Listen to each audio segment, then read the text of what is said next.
Hi, it's me again. So actually I do have 3 minutes and I've done a little bit more. So when I say it's me, I mean it's Aine Divine. And I'm doing this self-portrait and there's another video, 17 minutes long, showing me painting it and then suddenly having to stop.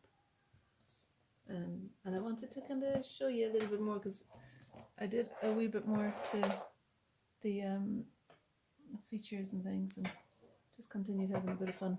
And now I'm almost done. And so I thought it'd be quite good to show the final moves.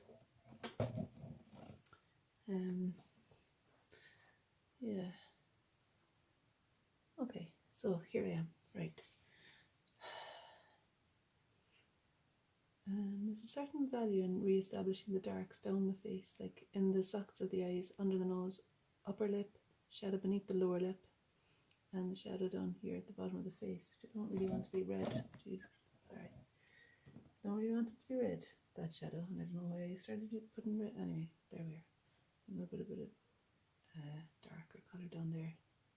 I feel like the lower half of the face, that it needs to have a stop, full stop.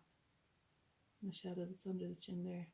Oh, I didn't put on my microphone. I think you can hear me okay though, because yeah, I'm just gonna risk it. All right. So, yeah, put a few final marks in different places, and sometimes the final marks can be quite big. Quite big statements. They're having a party next door. I don't know if you can hear that. She's a great singer. Cindy next door. Okay. That's kind of purple that I made from alizarin mixed with ultramarine blue. I just fancy putting a bit more of it in. I think the purple is kind of nice with the orange warmer colours in the skin. So what was I going to do? Okay, so I've got about a minute and a little bit. And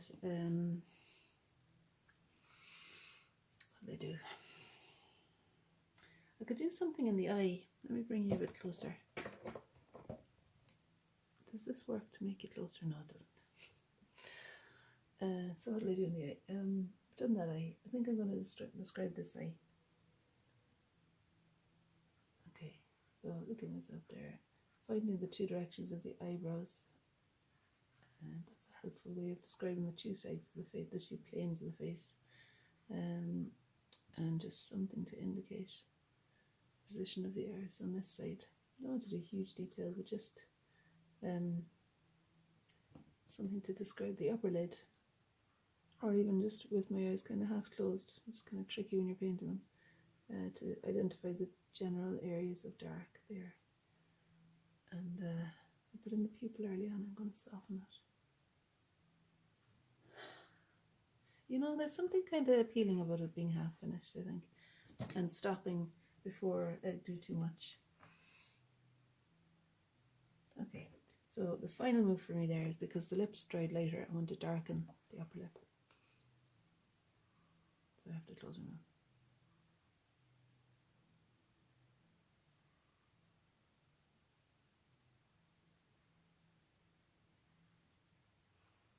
Done. Oh yeah, okay. Alright, thanks for watching. Oh, you're seeing my messy house now behind me.